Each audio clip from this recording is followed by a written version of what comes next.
ها هو السفير اللي كنت نحذر فيك منه واللعبه اللي كان يقوم بها هنا في الجزائر. شوف اش راه يقول عليا اليوم.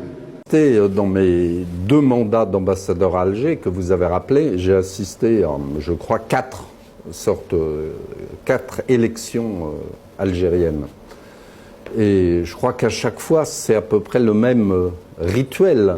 C'est-à-dire que pour une élection présidentielle, il y a 2 conditions et un paramètre.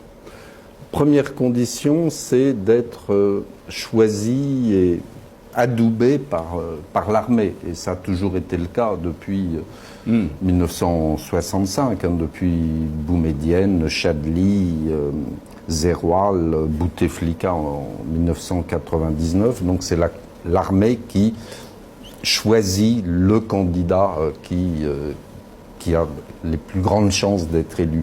La deuxième condition, c'est de trouver ce que vous appelez en Algérie des lièvres, c'est-à-dire des candidats qui savent qu'ils ne seront pas élus, qui savent qu'ils n'ont aucune chance, mais qui sont là pour le décor, pour donner la réplique.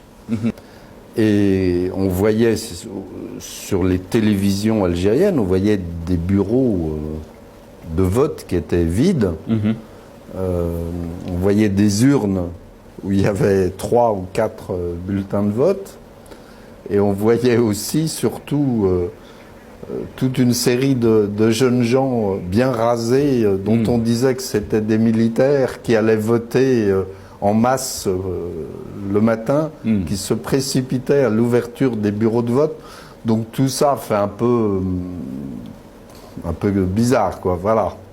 À force de vouloir jouer à la démocratie, il faut connaître les règles du jeu de la démocratie si on veut qu'une élection soit démocratique.